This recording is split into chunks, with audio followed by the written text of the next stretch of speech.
Hello दोस्तों, मैं धीरेन स्वागत करता हूं आपका एग्जाम स्टडी विद संगीता में। दोस्तों, आज के इस वीडियो में हम बात करेंगे रेलवे ग्रुप डी परीक्षा 2022 के लिए संविधान के एक नए वीडियो की। दोस्तों, अब तक हम इसमें 13 पार्ट यहां पर पढ़ चुके हैं इस सीरीज में, और लगभग यहाँ पर मैंने वही क्वेश्चन आपके लिए डिस्कस करे हैं जो कि रेलवे की पिछली परीक्षा में पूछे गए हैं। यदि आप यहाँ पर टॉप 25 एमसीक्यू क्वेश्चन को कवर करते हैं तो लगभग आपके 50 से 60 क्वेश्चन यहाँ पर कवर हो जाएंगे, क्योंकि मैंने आपके लिए मोस्ट इंपॉर्टेंट डिटेल भी यहाँ पर दोस्तों हर एक क्वेश्चन की कवर की है। ये वीडियो यदि आपको अच्छा लगे, हेल्पफुल लगे, तो प्लीज वीडियो को लाइक और शेयर जरूर कीजिएगा। और यदि अब तक आपने हमारे चैनल को सब्सक्राइब नहीं किया है तो प्लीज चैनल को सब्सक्राइब जरूर कीजिएगा, जिससे कि आपको मेरे आने वाले नए वीडियो का नोटिफिकेशन टाइम पर मिलता रहे। तो चलिए दोस्तों, आज हम प्रश्न संख्या 325 से आगे बढ़ाते हैं अपने इस वीडियो को, यानी कि इस सीरीज को।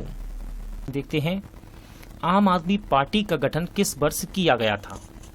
तो देखिए, आम आदमी पार्टी का गठन किया गया 2012 में, यानी कि ऑप्शन सी।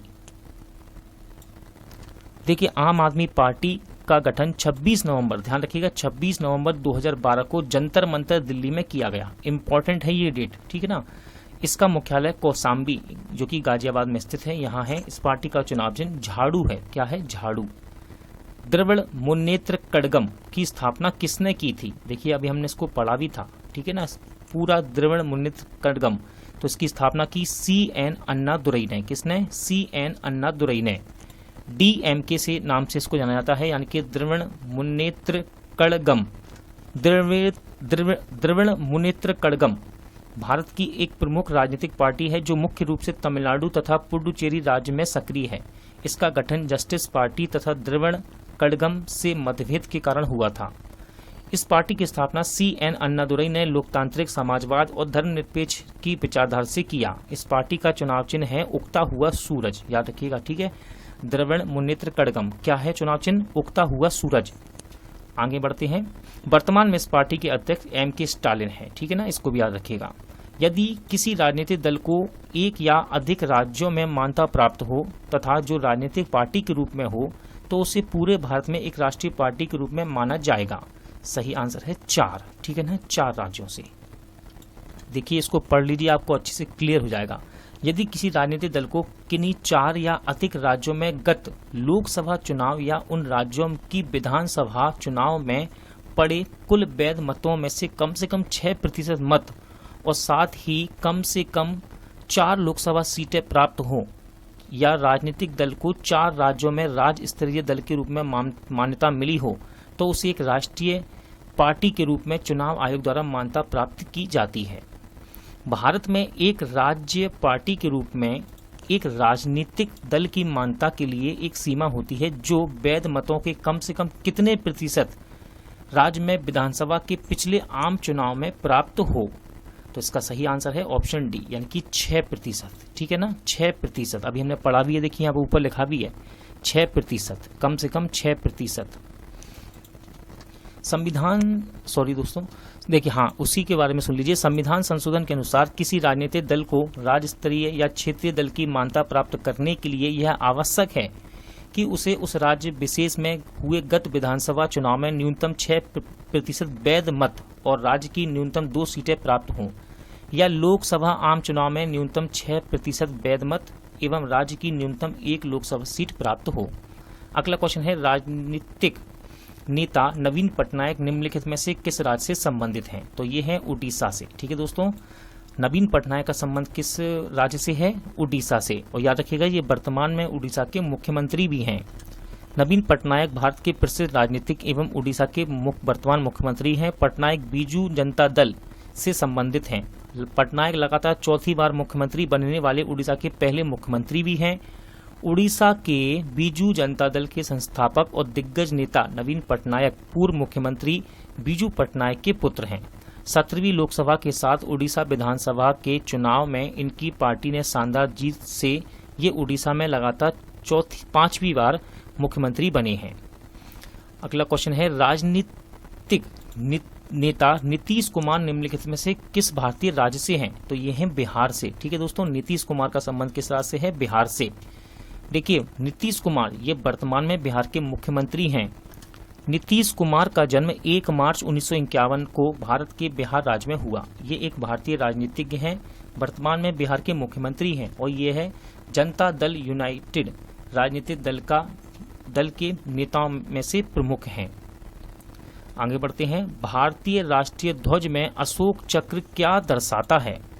तो देखिए, भारतीय राष्ट्रीय ध्वज में अशोक चक्र धर्म के नियत का चक्र है। क्या दर्शाता है? धर्म के नियत का चक्र को दर्शाता है। भारत के राष्ट्रीय ध्वज में अशोक चक्र का स्थान दिया गया है। अशोक चक्र में 24 तीलियां हैं। अशोक चक्र धर्म एवं निष्ठा का प्रतीक है।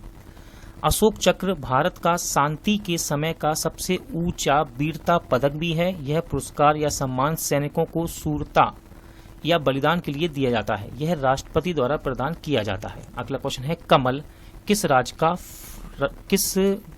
का राज्य फूल है? तो देखिए, कमल यह है कर्नाटक का राज्य फूल। देखिए, कमल भारत के कर्नाटक, हरियाणा तथा जम्मू कश्मीर का राजकीय पुष्प है। लेकिन यहाँ पर जम्मू कश्मीर और हरियाणा की बात तो नहीं है, लेकिन ऑप्शन में क्या है आपका? कर्नाटक है ना, तो आंसर सही हो जाएगा ऑप्शन डी। लेकिन साथ ही साथ याद रखिएगा, कमल भारत के कर्नाटक, हरियाणा और जम्मू कश्मीर राज्य का राजकीय पुष्प है। झारखंड का राज्य फूल है, सही आंसर है इसका पलास। ठीक है, पलास झारखंड का राज्य फूल है। और याद रखिएगा, झारखंड के साथ साथ ये उत्तर प्रदेश का भी राजकीय फूल है, लेकिन उत्तर प्रदेश ऑप्शन में नहीं है। ठीक है, झारखंड का पूछा है, क्या है? पलास। देखिए, झारखंड का राजकीय फूल यानी कि पुष्प पलास है। इसके अतिरिक्त उत्तर प्रदेश का राजकीय फूल भी पलास ही है, जिसे ढाक और टेसू के नाम से भी जाना जाता है। क्या कहते हैं? ढाक और टेसू के नाम से भी इसे जाना जाता है। अगला क्वेश्चन है, बुरुंस का फूल किस राज्य का राज्य फूल है? तो ये है नागालैंड का। ठीक है, बुरुंस का फूल ये नागालैंड का राजकीय फूल है। देखिए, बुरुंस का फूल नागालैंड का राजकीय फूल है, जबकि त्रिपुरा का नाग केसर है और तेलंगाना का तरवार या कसोद तथा सिक्किम का नोवल ऑर्किड है। आंध्र प्रदेश का राज्य पशु कौन सा है? तो ये है काला हिरन। याद रखिएगा, आंध्र प्रदेश का राज्य पशु काला हिरन है। देखिए, आंध्र प्रदेश का राज्य पशु काला हिरन है। काला हिरन बहुसिंग की इकलौती जीवित प्रजाति है। यह भारत के अलावा पाकिस्तान और नेपाल में भी पाई जाती है। भारत में 1972 के वन्य जीव संरक्षण अधिनियम की अनुसूची 1 के तहत काले हिरन के शिकार पर बैन है। इनमें से कौन जीव भारत का राष्ट्रीय जल जीव है? तो देखिए, राष्ट्रीय जल जीव ये है गंगा नदी की डॉल्फिन मछली, यानी कि ऑप्शन सी। ठीक है, भारत का राष्ट्रीय जल जीव कौन है? गंगा नदी की डॉल्फिन मछली। देखिए, मोस्ट इंपॉर्टेंट यहाँ पर लिस्ट दी गई है, पूरी की पूरी सूची। इसको अच्छे से पढ़ लीजिए, आगे भी क्वेश्चन इसी से बनाएगा ये। ठीक है ना, और ये इंपॉर्टेंट रहते हैं एग्जाम के लिए। देखिए, राष्ट्रीय प्रतीक क्या है? सारनाथ स्थित अशोक द्वारा स्थापित सिंह स्तंभ। राष्ट्रीय ध्वज है हमारा तिरंगा, जिसमें 3 रंग हैं, केसरिया, सफेद, हरा। राष्ट्रीय गान है आपका जनगण मन और राष्ट्रीय गीत है वंदे मातरम। इसके बाद है राष्ट्रीय कैलेंडर, ये है ग्रेगोरियन कैलेंडर, जो कि शक संवत पर आधारित है। राष्ट्रीय पुष्प है आपका कमल, जिसको हम वैज्ञानिक नाम से जानते हैं नेलम्बो न्यूसीफेरा गार्टन के नाम से। राष्ट्रीय पक्षी है मयूर, जिसका वैज्ञानिक नाम है पावो क्रिस्टेटस। राष्ट्रीय पशु है बाघ, जिसे हम वैज्ञानिक नाम से जानते हैं पैंथर टाइग्रिस लिन्यास। राष्ट्रीय फल है आम, वैज्ञानिक नाम है इसका मैग्नीफेरा इंडिका। राष्ट्रीय वृक्ष है बरगद, वैज्ञानिक नाम है इसका फाइकस बेंथालिसिस। राष्ट्रीय नदी है गंगा। कब इसको मान्यता मिली? 4 नवंबर 2008 को। और राष्ट्रीय जलीय जीव है गंगा डॉल्फिन। ठीक है, प्लाटानिस्टा गेंगेटिका इसका वैज्ञानिक नाम है। अगला क्वेश्चन है, भारत का राष्ट्रीय प्रतीक किस सम्राट द्वारा निर्मित सिंह कैपिटल का एक प्रतिरूप है? तो सही आंसर हो जाएगा अशोक, यानी कि ऑप्शन ए। देखिए, यहाँ पर जितनी भी डेट आएंगी अब इनको अच्छे से याद कर लीजिएगा, एग्जाम में डेटें बहुत पूछता है भारत के राष्ट्रीय प्रतीकों की। भारत का राष्ट्रीय प्रतीक सम्राट अशोक द्वारा निर्मित सिंह कैपिटल का एक प्रतिरूप है। भारत सरकार ने इसको 26 जनवरी 1950 को अपनाया। सिंह स्तंभ के आधार पर मुंडकोपनिषद से लिया गया सूत्र सत्यमेव जयते देवनागरी लिपि में अंकित है। भारत का राष्ट्रीय गीत किसने लिखा था? देखिए, राष्ट्रीय गीत की बात कर रहा है, ना कि राष्ट्रीय गान की। ठीक है, तो राष्ट्रीय गीत लिखा है बंकिम चंद्र चटर्जी ने, यानी कि ऑप्शन बी। ठीक है, भारत का राष्ट्रीय गीत किसने लिखा? बंकिम चंद्र चटर्जी ने। क्या है ये गीत? वंदे मातरम। देखिए, भारत का राष्ट्रीय गीत वंदे मातरम है, जो बंकिम चंद्र चटर्जी द्वारा संस्कृत में रचा गया। यह गीत स्वतंत्रता की लड़ाई में क्रांतिकारियों के लिए प्रेरणा का स्रोत था। इसे पहली बार वर्ष 1896 में भारतीय राष्ट्रीय कांग्रेस के कलकत्ता अधिवेशन में गाया गया था। इंपॉर्टेंट फैक्ट है यहाँ से सारे के सारे। जबकि भारत का राष्ट्रगान विश्व कवि नोबेल पुरस्कार विजेता रविन्द्रनाथ टैगोर ने लिखा था। राष्ट्रगान के गायन की अवधि 52 सेकंड है। वर्तमान में प्रचलित भारतीय राष्ट्रीय ध्वज का डिजाइन किसके द्वारा डिजाइन किया गया था? तो इनका नाम है पिंगली वेंकैया। ठीक है, भारतीय राष्ट्रीय ध्वज का डिजाइन किसके द्वारा तैयार किया गया था? पिंगली वेंकैया। भारतीय राष्ट्रीय ध्वज के वर्तमान स्वरूप का अस्तित्व 22 जुलाई 1947 को हुई संविधान सभा की बैठक में आया। इस ध्वज ने 15 अगस्त 1947 से 26 जनवरी 1950 तक डोमिनियन ऑफ इंडिया और उसके बाद भारत गणराज्य के तौर पर देश का प्रतिनिधित्व किया।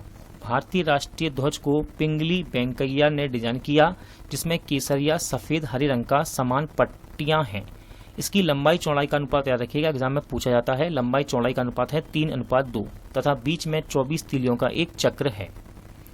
भारतीय ध्वज संहिता 2002 है, तो ये है कार्यकारी निर्देशों का एक संकलन। ठीक है, भारतीय ध्वज संहिता 2002 क्या है?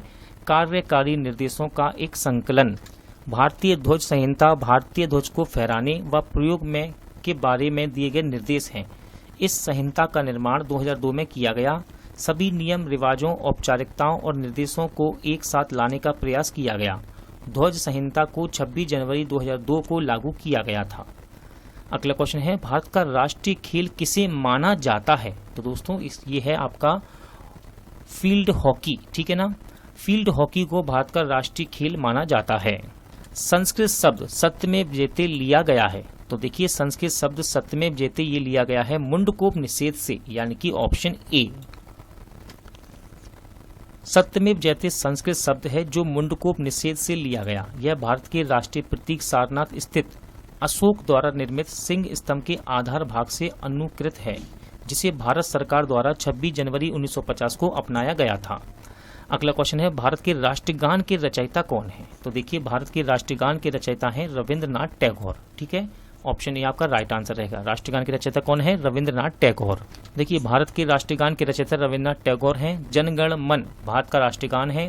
राष्ट्रगान के गायन की अवधि है 52 सेकंड। संविधान के अनुसार तिरंगे की लंबाई एवं चौड़ाई के बीच का अनुपात कितना होना चाहिए? तो राइट आंसर इसका ऑप्शन ए, यानी कि 3:2।